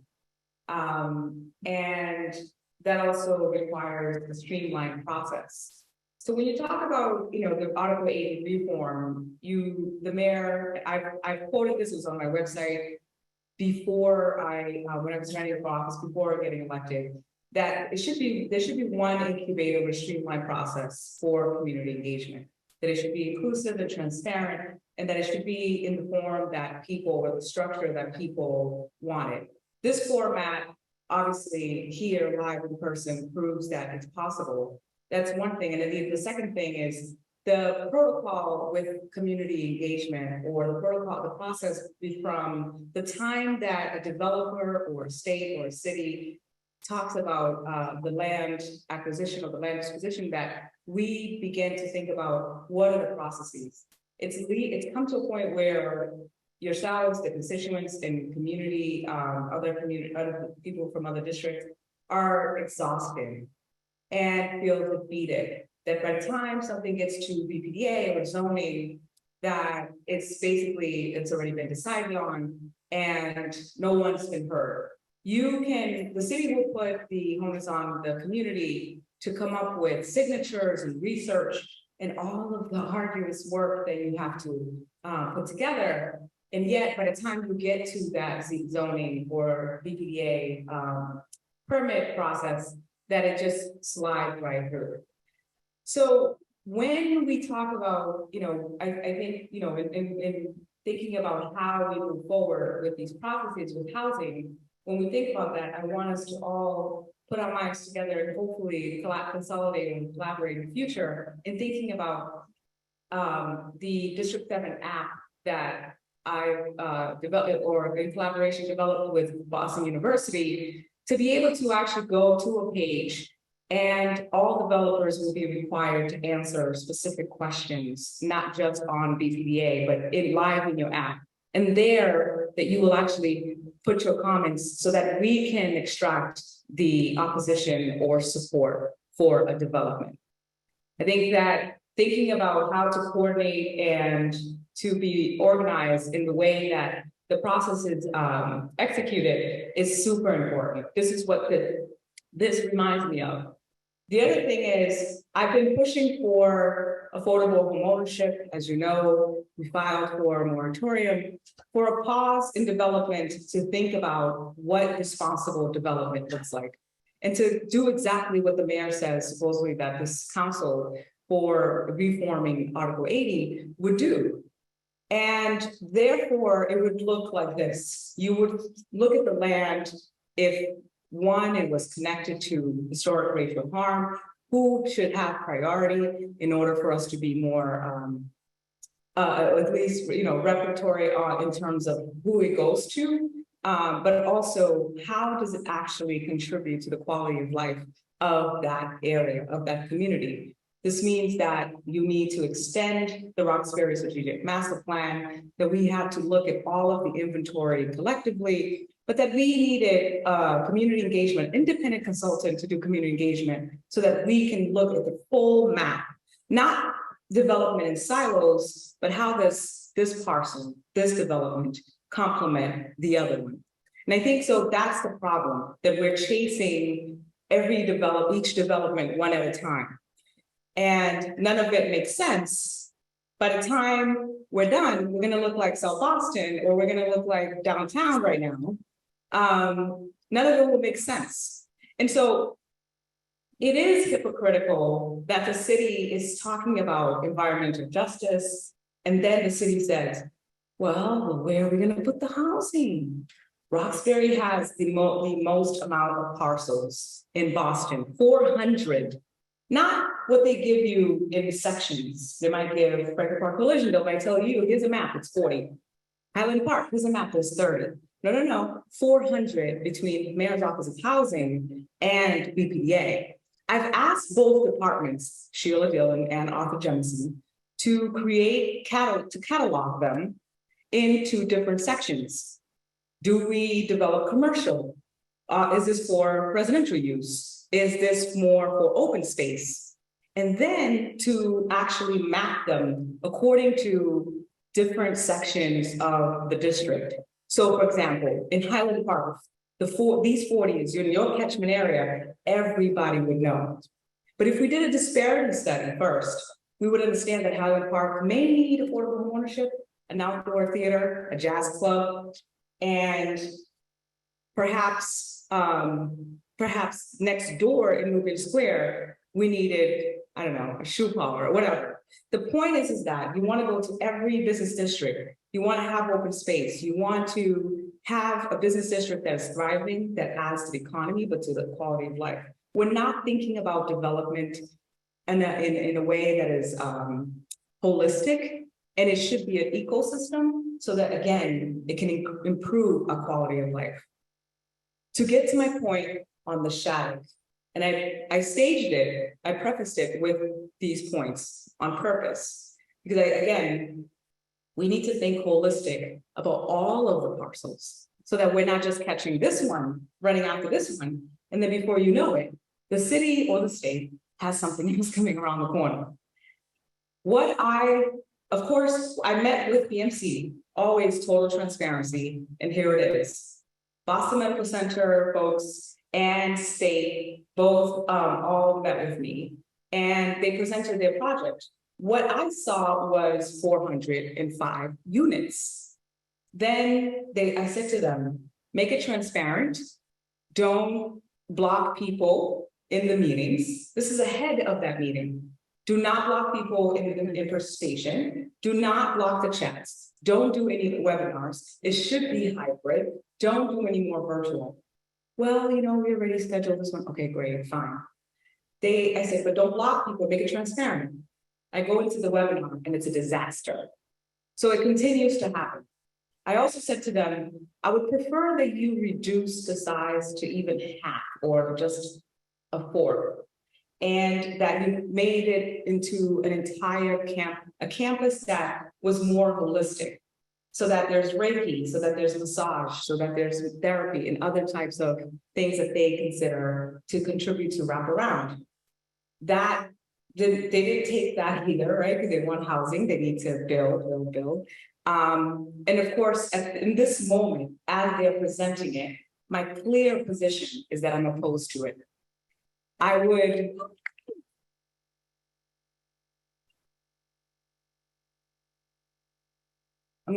think I talked too much, everybody looks at me. So I look forward to working with you so that, because my position as your representative is to consolidate community all within your identity and right, of course, and position, but it's to represent everyone. So I have to take a neutral position while the process is going, until I collect all information and say, this is what the community wants. What do I think? I'm opposed to it. What will be my final position is what the community shows me. And that I have to weigh. I have to look at everyone's voices and hear people. You have to send me letters, you have to lobby me, you have to send me all of this and document it properly, then for me to take the position of the people. And then so I just wanted to add that because it's very important that you understand, if I get only 10 letters or only 20 and they go grab some random, I don't know, across the way, 400 letters, that is what BPDA is looking at. Thank you. And I have heard the same question from the other candidates as well. Your position on this? Thank you, Councilor Fernandez Anderson. Good evening, everyone. You probably would recognize everyone else, but it is advice to get maybe and I also I'm about to subscribe for this, so but I'm here to speak because that's what I do. When I get invited, I should work for my people. So thank you for making the invitation, and I'm happy to be here because a community is a safe place where you learn directly from those who are living the realities or doing the work and taking my direction from the people. But for those who know me, you know that those who put me in office are the only ones that can take me out. So that gives me the freedom to lead without fear. Which means that I don't have anything to lose by the decisions that I make. Because the decisions that I make are based on what I hear from the people. Come on now. So that said, I always think that the process, which is the way we get there, is far more important to me than the outcome. And so as a community organizer, I know that the people do have a lot, but there are those who are in power that are neglecting to listen to the people. And so that's what these opportunities, we also have an opportunity to do, is to really lean into the discomfort, because I don't see this, and this is the problem with the city of Boston, y'all. It is like the oppression Olympics. We pit people against each other, right? Whenever there is a hot political issue, we stand in opposition of one another, screaming at each other, but we are not listening to one another. And that's already intention, because then those who are in power can then just point fingers and not act. It's a tactic. It's what you want to know. Okay? And so for me, and this is a mantra that I say, and I want you all to remember this, and I've said it in so many spaces, and I'll say it again, not to my position, what y'all want to hear, right? Is that nothing about us without us is for us. Nothing about us without us is for us. The fact that there has been a process that has started without us speaks volumes to how much more work needs to be done so that we can really be included by everyone. And that is one of the things that I really want to advocate for as we continue to move through this process. Is that we have this whole notion of hurry up and wait, look at what's happening at Master's Class. Yes, that is happening at Master's Class. Absolutely. But this is not a moment for us to pit groups against each other. Because that is what's happening right now. We are being forced to fight one another while other people are making decisions that are impacting us. So I want all of that to just take a moment to just say, I am not here for that. I see you, I respect you, I value you, whether I agree with you or not. That is not what I'm here to discuss. And I think it's important for us to learn that. And then in terms of where I stand, to be honest, I'm a citywide councilor. No one has had a meeting with me about this. No one's come knocking at my door and asking me to demonstrate a plan, right? But I showed up to this meeting because I had an email from the community to participate and to listen. So I'm here to do just that. I do not agree or support any process that is not rooted in the people. And I think that for me,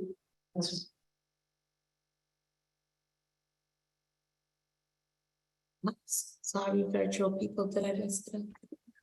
Hi, y'all. Hi, they're saying direct messages in here. So, I think that it is important for us to slow things down. We have to slow things down. Right. We have to stop. Whatever word we don't use, but at the end of the day, we can't continue to do business as usual and expect different results. If this is the moment for the city to say, I see you, I hear you, I respect you, I am going to slow this down. And you, but I'm stopping right now. You stop me. I'm teasing you. But I think that the city has an opportunity to step into their power and say, you know what? We are here for the community, that the process is pretty long, and we're gonna pump our brakes. We're going to reenact a community process that creates space for people to be fully expressed and heard. Because that's the thing. People say they want to listen to you, but are they hearing you? And there's a difference. Okay, so I say pump your brakes, slow it down. Nothing about us without anything is for us. And if y'all are not at the table while they're making these decisions, it's not gonna move forward. Period. And it's Thank you, Councilor. You more, and by the way, there is someone in the audience that has comments as well. This would be your time to go to like, I'm gonna ask William King to come up. William King is a candidate for Boston Council District 6. Office is currently held by City Councilor Kendra Lloyd.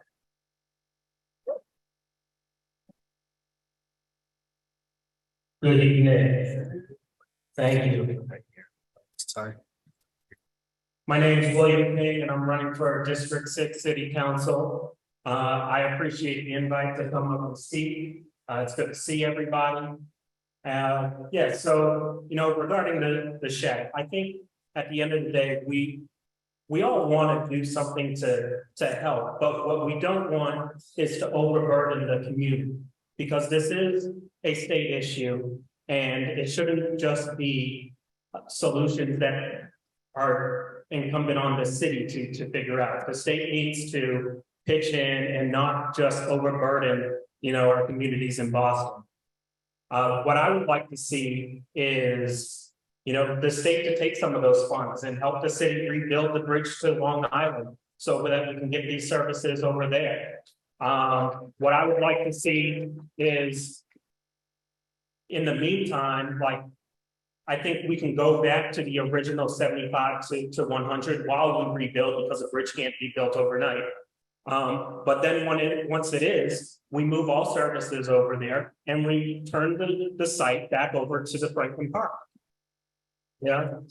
So that is my stance. I always am someone who's going to listen to the community. I've heard you loud and clear, and you know, we need to actually have transparency in this process, community input in this process, and I'm going to be an ally for you guys. Thank you. We actually thank you, William King, and we do have someone here actually from BMC, and I appreciate that he's been here with patients. So he's actually going to comment, but I want to get Clifton Bradley, who's a candidate for Boston citywide city council. Good evening, Boston. How you doing? My name is Clifton A. Breakaway, and I'm one of the 8 candidates running for city council in Boston. I don't like this a whole lot of time. I like invites to be a table. I've been doing this work for decades, and we got to definitely protect our park. Before, from the very beginning, the different areas were complaining, and I happened to be at the table with the complaints. And give yourself a round of applause. This is the first time in history the whole circumference of Franklin Park is working together collectively. We have one group. Now, we know about the tragedy in our community and all the different programs that got cut. But we knew a long time ago that we got to put some pressure on that Quincy mayor. I'll say that as a candidate. I said it before I became a candidate. I said it for about like 8 to 10 years or better, that the services in our community, now you're starting to see what we've been facing for a long time on the other side of Robertsburg, on the other side of Dorchester. This fight isn't just start today. We got to continue working together collectively, because green spaces, protection of the park. I like to be able to walk through the park with my family as well, just like you do, and feel safe. It hit us the heart when our resident of our community that raised the majority of us got attacked in the park, and there was nothing we could do about it. This isn't about this is about we. And when are you gonna be sick and tired of expecting people to do something without standing up? I'm totally against the park. But how do we make that decision? We gotta put pressure on that Quincy mayor. We gotta put pressure on these. We wanna help people, but we gotta take care of our Boston residents first before we can help anybody else. And we have an overload in our community that's not fair. I'm not gonna talk about my plans about that. I'm gonna talk about this straight meat and potatoes. No to that part. Bob, you got a lot of work. I don't know how you're gonna convince us. God bless us, come from Massachusetts and the Boston that make it happen. Thank you. We have one more candidate now, who is running a sticker campaign for Boston City Council citywide.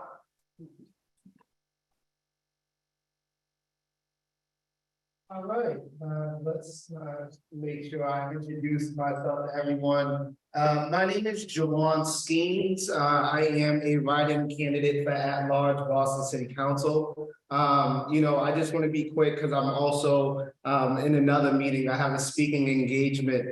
But long story short, the answer is no. We don't need a building of this magnitude involved inside of this community. Additionally, until we clean up the issue with Mass and Cass, we don't need a building of this magnitude at Franklin Park and the Shattuck Hospital. I'm very big on, if our community is not at the table, we are strongly on the menu. I'm truly grateful to each and every one of you for coming out here, sharing your concerns about what you care about in your neighborhood, because it shows that you care about where you live, and we're going to keep making the changes that we need. If you would like to, excuse me. Okay, my phone. Okay, here we go. But no, overall, I just want to say no to this project. If we're going to be thinking about projects like this, we should have every neighborhood inside the city of Boston propose 5 vacant lots. That we would like to see a place like this happen at, that the community can vote on, so it's a true community concept. So thank you, and that's all I have to say. I'm jumping to another meeting, but thank you all for the support. And I look forward to November 7th. November 7th. I look forward to being informed. So Bob, I don't want to butcher your last name. Biggio, Mr. Bob Biggio from BMC. And just note, BMC is a respondent. The Executive Office of Health and Human Services is the Secretariat for the Commonwealth, and DCAM, if you don't know what that's, Division of Capital Asset Management and Maintenance. That's the entity on the state level responsible for managing state property, designation, disposition, and the one who has been the spokesperson only to the people they want to talk to. So Bob, you can come on up.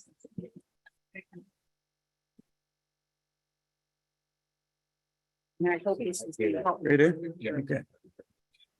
So, listen, I want to thank you for inviting me here tonight. I want you to know that for BMC, this is truly the start of the process. We expect to have a lot of meetings and a lot of dialogue. We'd like to do one-on-one meetings, small groups, large groups. Our response to the RFP was based upon the scale of the problem that we see. It's not intended to be overwhelming to the community. It's intended to try to actually, fix the problem that we see going on in the community. And so, but we're more than open to continuing that dialogue about how we can adjust and change the project to meet the needs of the majority of the community of people. And so the other thing I wanted you to know that we do see this as a regional problem. We're not trying to solve it all right here in this location. We've opened over 100 substance abuse and behavioral health beds outside of the city of Boston this past year as well. This is a really large public health crisis, and we're genuinely just trying to be responsive to it. And so we want to work with you, And we want to try to see if there's a compromise that will meet everyone's needs. But again, I just want to say that this is truly the start of the process for us. So, thank you. Bob, what made you want to put it in something else? Excuse me? What made you want to quit? Process in Franklin Park. I mean, they asked you for a great game of water bottle. Tell me why you want to put that in Franklin Park. So we responded to an RFP for a site that the state put out to develop that site, and we see for a public health use. This is what we see as one of the largest public health crises of this time. And so if that site is available, we see it as a location that it can be achieved. I'll tell you, I personally, I've worked at BMC for 11 years. I've spent the last 8 years looking for sites to continue to solve this problem, not just for Boston, but for the region. And, you know, that's why we recently opened a facility in Brockton, and we're continuing to look for other. But even at the scale that we're proposing here, this is not large enough to address the problem. And that's the problem, because it's just going to find it like. No. So here's what, can I just say this? I am biting my tongue because I don't want to start facing you with questions because I don't think it's fair, but I do appreciate your comments. I think if we start asking questions, we might be here for the night. But you said you wanted to meet with people and talk with people. So first thing I would suggest, let's schedule one right now. Because then there will be a where we can fill the room, because you said so much tonight. The scale of the problem, trying to address the scale of the problem. See, our point is that's not our problem. It's not our problem. And that's so we don't even start in the same place. And so that's why you see people fidgeting in their seat and raising their hand because they've heard what you said, respect it. But it's not our problem. Like you said, it's a regional problem, it's a state problem. Do you have any other project that has 850 units and all the ones that you said you placed around the state? I don't think so, but maybe I'm wrong. Didn't the state choose this side, not BMC? Yeah, it's not BMC. Right, but is there anyone that you've done that's this big? No. I didn't think so. But I just want to be clear, we're not proposing 850 beds. We're proposing 450 beds and 400 units of supportive housing. Okay. People, as they go through their recovery process, they have a place to live. And in your mind, you think that's different. I do. See, we don't hear it different. I'm not the subject matter expert. Right, and that's why I said I don't want it to be just you, that we're, because you won't get out of here. But that kind of nuancing, yes. Okay. Hi, my name is Karen Money-Burdick. I'm president of the Emerald Necklace Conservancy. I really appreciate that BMC is here. I think BMC is a wonderful organization. I think the team that partnered and submitted the proposal are a great group of healthcare providers. And the problem is that the Commonwealth of Massachusetts provided this site and said, this is where we want you to do it. And they didn't do the appropriate outreach and community work with the community at large. And they put BMC in a position that I think is a very difficult one to be in, where you have a community that is not self-engaged in this process. That's you know my opinion of what we see. I think that I think we have obviously I think everybody here knows we have a serious problem in Massachusetts with addiction. I live on Mass Ave. I see the challenges and the things that you guys are trying to address. It is a real thing. But the state did not actually ever evaluate alternatives other than this one site. And it is really unfortunate because now it puts us at odds, you know, services or open space, you know, and why should we have to choose? Why should this neighborhood have to choose? This neighborhood, these communities gave up 13 acres of open space in 1949 without their request, without their decision, because a mayor or governor was too cheap to buy new land for a hospital, got plunked on the park, and we have this once in a lifetime opportunity for that open space to return. And it's too bad because we don't want to be fighting with amazing public health care providers like BMC. We want to find ways to do this all in a good process. And instead that process doesn't happen. But I will say, this was the plan conceived by the last governor and the last mayor, not this mayor and not this governor, and not these city councilors. And so I think if they hear from enough people here about what you want to see in your neighborhood, the ways we could all work together to make a plan citywide, we might have more of an opportunity to really both restore and have open space and a great park, but also provide services. And I do appreciate your saying the start of the process, and I hope that it is. Understand only half of the people in the room are clapping because you were two greatest. BMC responded to this RFP, and I'm not going to walk out there treating them like some kind of victim. You fell into something they didn't know what they were doing. They responded to the RFP. They responded to an RFP for 75 to 100 units with a response proposal that had 851. Period. Now, we can go through all of the reasons, the why, whether it's 400 and then 400, but that's the bottom line. And so I think it is important that we are clear about what we want to discuss. Because I don't hear the recommendation being, let's go in and negotiate the numbers. I hear people saying, no. I'm watching the heads shaking, that this response is not responsive to the RFP.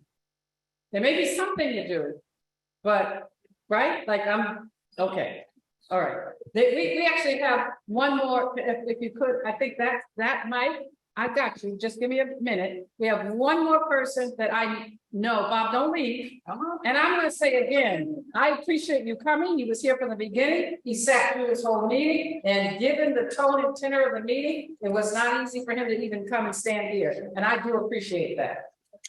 Because you could have snuck out of this room and most people wouldn't know who you were right here. So, but if you've been reading the press, there were a few people who have been more involved in the advocacy against the madness of the failed plan called Mass and Cass than Domingo DeRosa. And he's the reason there is any semblance of sanity right now in Clifford Park. But sacrifice his freedom, liberty, threat by police, jail time, accused by the former wife of the governor of the Commonwealth of harassing her. That's just the beginning. And that is just the beginning. It's an important, and I said we invited him. This was the last night, tonight started their football season, but he said, I'm going to get over there tonight, and he's here. So I do want us to hear from Domingo again. Domingos, he could have said, I hope they do move it to the park because at least it'll be away from here. That's not the position he took. He said, I'm not going to speak for you. Come on, Domingos DeRosa. All right. How you guys doing? Like she said, my name is Domingos DeRosa. I've been at this majority of my life. I grew up in Roxbury. I was part of a group of young people that was saturated with drugs in Roxbury in the 80s and the 90s. So I've been around drug usage and dealing all my life. It's not something that a lot of folks are privileged to unless they live in the area and they can see it the way we see it day in, day out. I'm all for recovery. I have family members, friends, classmates who are on Mass Act, and I see them every day. That was why I took note. Being Cape Verdean, it was a stigma.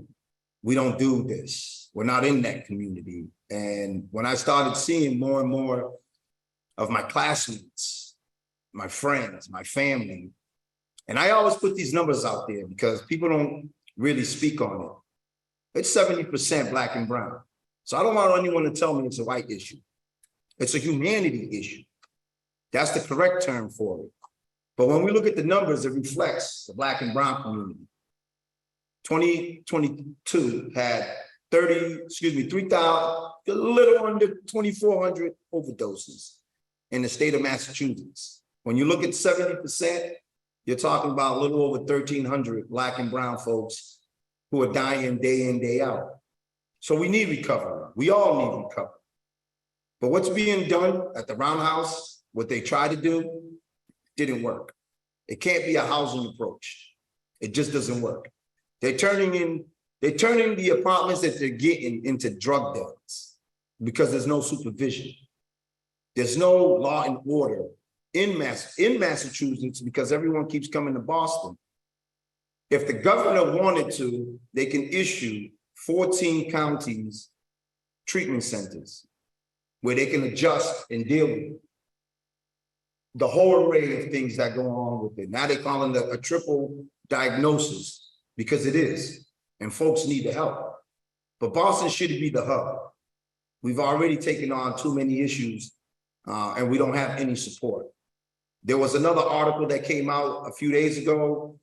The harbor is contaminated with needles. They're finding needles floating in the harbor. 5 years ago, we said that. When you give out 5 million needles and you only collect a handful, it's broken. There's a private individual who pays out 20 cents per needle. Anybody can collect them and collect up to $10 a day. I know people that collect cans and can't get $10 a day. And that's their livelihood. So I'm here to speak on the fact that my community, my city, is being overdrawn. We are being saturated with all the services for the state of Massachusetts. BMC does a great job helping people. That they do. But Shattuck is not where we want it. Not for the whole region.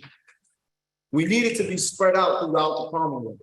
Again, like I said, we have 14 counties. Suffolk is the smallest, one of the smallest in land mass. Worcester County is a pretty big county. Middlesex County is a pretty big county. And they don't have this issue that we're facing here in Boston. We're killing our community, especially the children.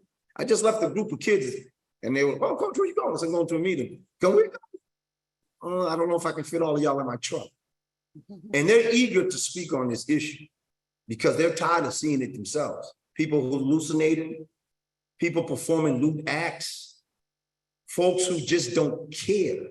And they've made it known over and over again. I had a guy tell me they don't care about you because they give me Gatorade. I said, excuse me? That was his response to when we asked him to leave the park. We're asking you simple dignity. You want respect, we want respect. We want to go back and forth and appreciate each other, but it's not going to work the way that it's been doing with this lawlessness. They have to revamp the way that we go about providing treatment. We have to look at it by bringing individuals from the outside in. Look, I have nothing wrong with these professionals, but lived life experience is 10 times better than any book that you can buy that you can read online. I don't care how many books you look through. You're not going to change my vision or perception of what I see. I'm watching parents with their children solicit en masse, and the response is, we can't do nothing. We're watching people inject themselves in body parts that I didn't even know you can inject. And the response is, we can't do nothing. We're watching people sell all sorts of drugs, and the response is, we can't do nothing. Come hang out with me for an hour down in Roxbury, and I guarantee you, I'll show you something you probably ain't never seen in your life. At the same time, like I said to Marty 5 years ago, that's what families in Roxbury are dealing with while holding their children's hands. I had a 6-year-old holding my hand while we did a community cleanup at the Orchard Garden School. And the response from the mayor at the time was, what is that supposed to mean? And being me, I went to my truck and I came back with about 300 needles because his response to me was, you pick them up, I'll take care of them. So I went, the needles I picked up the day before, and I gave it to him. And his response was, nothing's going to change. And he's absolutely right, because the political will is not there. We do not need a bridge to go to Long Island. We can do ferries. I'm tired of people telling me it's too far of a distance. I've watched people from Castle Island paddle boat to Long Island. We send 4,000 plus BPS students to Long Island every day for Camp Harborview, and we don't have no issues. The same way we created a COVID hospital down in the seaport is the same. It's the same way that we can create a hospital on Long Island to provide the treatment needed. We're not getting gunshot wounds. We're not getting car accidents. We know what we're dealing with. 9 out of 10 times it's an overdose. 9 out of 10 times it's someone who's going through cardiac arrest. But the response is, it's not feasible. But at the same time, they want to propose a hotel on a ship. It doesn't make sense to me. I know one thing, if we don't step up as a city and speak on this, we're going to continue to be pushed aside by the folks who think they control what goes on in Boston. So again, join us down at Clifford Park. We're there every day from 5 to 8. We're there on Saturdays. Come and see what really goes on Mass and Cash. Don't believe the urban legend as it was said by the city 7 years ago. This thing is breathing, living, and growing every single day. It's fanning out. When you come into Boston and you come into Mattapan Square, take a look to the side and the Milton side, and you'll see the encampments. So folks are coming, and they're going to continue to come, just like Fields of Dreams. Thank you. Thank you, Domingo. Okay. Bob is still here, and if there's those of you who have questions for Bob, I do want you to be able to answer them. I have one more candidate though, Rosalind Moore, I want to have her come up. She is a candidate for City Council District 3, right? Okay. Good evening, everyone. I'm going to be short. I know that I was drawn near, but I say no to the Shed project. And what I want to say is I don't want to repeat myself, but the neighborhood, all of the neighborhoods coming together, this looks great, and it can be bigger and bigger. If we keep speaking, there's power in numbers. So we also have to keep collaborating, inviting others to get this out, get this project that they're trying to do out, because it doesn't need to be here in our community. And I'm a community organizer at City Life here, Yvonne. I'm on the trauma team. I've been doing this work for a long time. So I have that mouth to spread the word, and I'm here. You have any questions for me? I'm a 35-year resident in the Ashburn area. I'm available anytime, any hour. Thank you.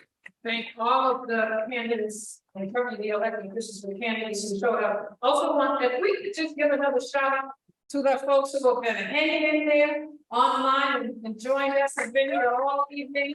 Let's just say thank you, that we really appreciate you all staying and hanging in. This young lady had a question. Tom. Thank you. My name is Gabriel, and Behind this computer. yeah, I've lived in Jamaica Plain for 35 years. I live less than a quarter mile away from the Shattuck with my husband. And I just want to tell you what I've been seeing in the last year and a half. And I've spent many years going to Franklin Park, and this is new. It's been seeing needles in the park, like you saw some pictures earlier. We've seen people shooting up in the park. There are pathways that people go up into, probably for prostitution or for buying drugs. I've seen the little houses, and we use the Arbor Way to get to Forest Hill Station. And we see people panhandling along the Arbor Way, and we see some of the junkies, or sorry, politically correct, drug users. And so we don't have a car, and we're afraid sometimes to walk to the T. Or if we go to Green Street, there's going to be the Pine Street Inn. So the other day, about 2 weeks ago, we saw a man run down a street. He was clearly under the influence of something. He ran into our elderly neighbor's garage and We tried to stop him and he escaped, and about an hour or two later, there was a shooting in the same area. And another neighbor saw two people walking down the street and they died close to Forest Hill Station of an overdose. So we're seeing the beginning of this with only, what is it, 65 units 30 now? 30 units? Yeah, this is 30 units. So what's it going to be when there's 800 units? This is already a disaster. It's already not working. And we say, no more, shut it down. You haven't even proved you can handle 30. It's not okay. So, thank you. We obviously have overstayed our time. It is now 8:30, but we want to ask Renee is going to monitor this process on our next steps, because we did not come here just to itch and moan. Right? Tell people that you were in the most inclusive community meeting you've ever seen.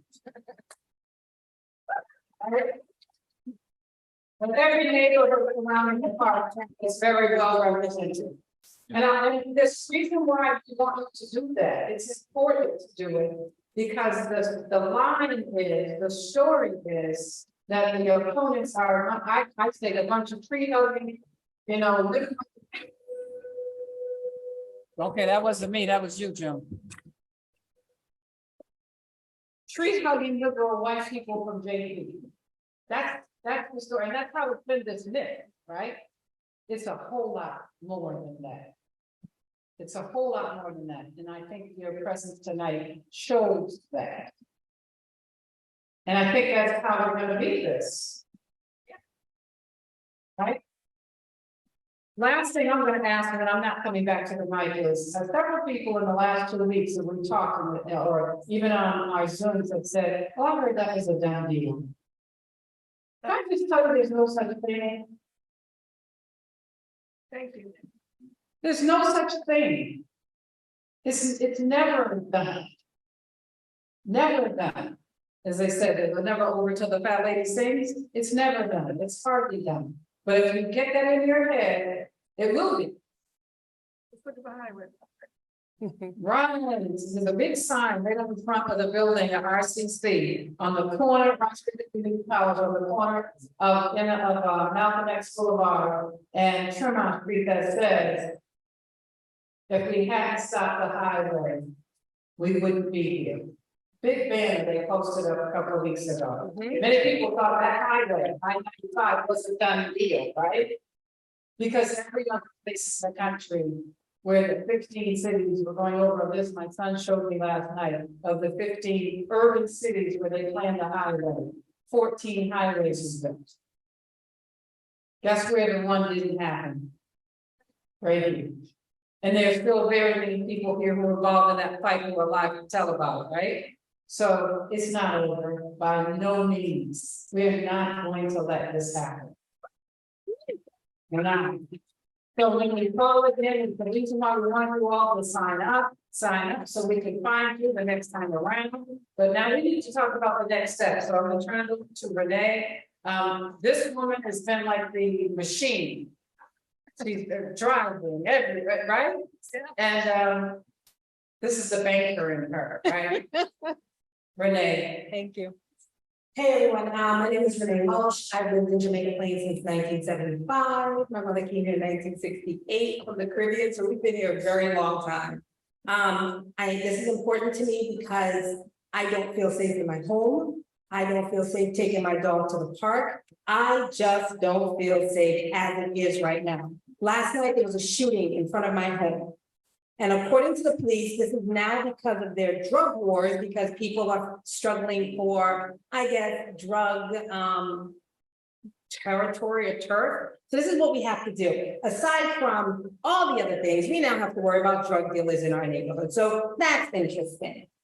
With that said, next steps. So If you didn't get the yellow or the green flyers when you come in, please pick them up when you leave. Because on that, you're able to, we'd like you to join our Facebook group so we can keep everyone up to speed on what's happening with this group and also what's happening with the development of the proposal. Also, the QR codes on those flyers will take you to petitions. So if you would like to sign a petition in direct opposition of this, please sign the petition. We'd really like to get 2,000 names or more to start. The other thing is, one of our first speakers, Rory, he was able to create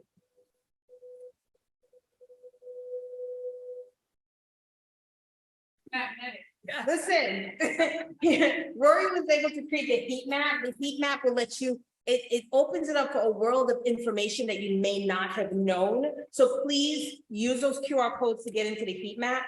And what we've also know is as we work through this process, the amount of people that did not know that this was happening in their neighborhood.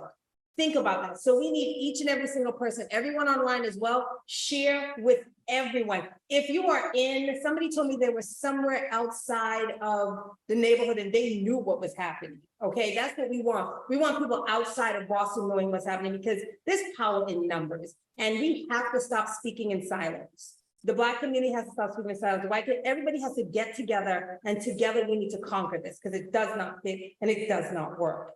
Part of the QR codes also is that you're able to, a letter was created for you to send to our officials. If you click on that, you can add your name and your email and the letter goes to all of the city officials and state officials. Please let's flood their boxes because let's be honest, they will not be here unless it is for us. So if we don't want them and they're not doing for us, it's time we remove them because quite frankly, I'm kind of fed up. Okay.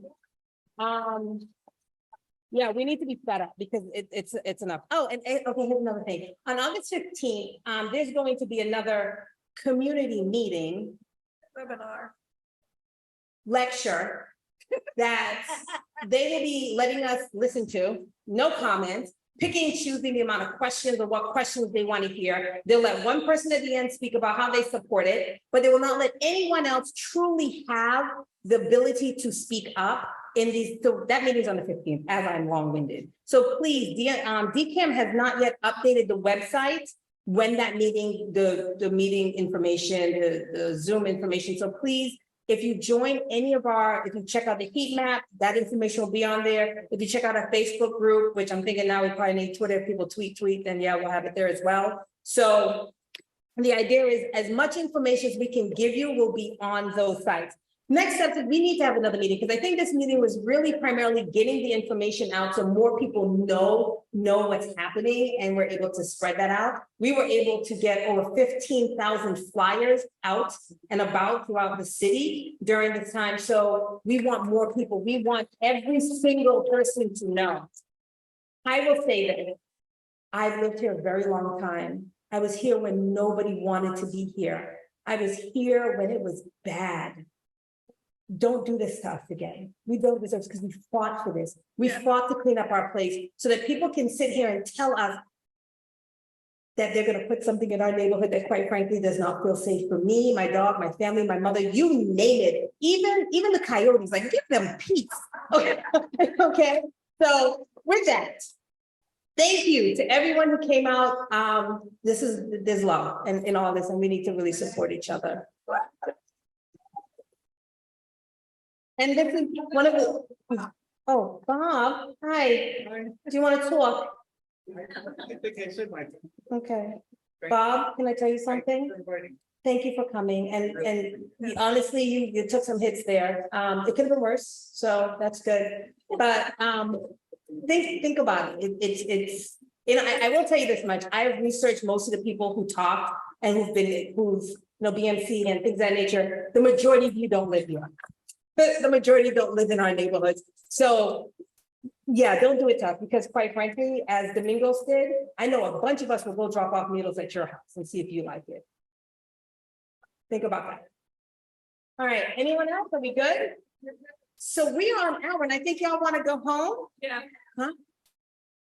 Just to reiterate the point that you just made, that all the speakers tonight We're from budding communities of this park. Yep. That is so significant because in the virtual meeting, many of the people did not state where they lived. Or would not state where they live. Yep. You draw from that what you will. Right? I'll say this, if you are not a parkside person or people who surround this, in the nicest way, you really don't have a nickel in this court and have a comment to support this. It's the people, our backyards that have to deal with this. It's us who are gonna have to deal with it. Because I have videos of people shooting up and smoking crack in front of my house since the tiny cottages. Came up with Bob was saying, but did you want to say something else before we, because you were on the list, our speaker. Oh. Emerald Necklace and Service. So that said, we do have the record, because people want to go home. I think everyone, I want to say thank you so much for taking the time to be here. I'm really excited to see so many different community leaders come together and talk about this. One of the things that we really do need people to understand is that people are saying that this site is deeded for public health purposes, but that is not true. This site was originally parkland. Actually, it was originally Native People's land, but then it was parkland. And then it was allowed to be used for public health purposes. They put that language in there because they didn't want it to be sold to become a shopping mall. You know, that's why that language is here. So it is up for this community and for our leaders, the state and city level, to decide what type of public health use would they like. Would you like a park? Would you like, other kinds of uses? That is up for this neighborhood. I don't want to keep anyone any longer. Thank you very much.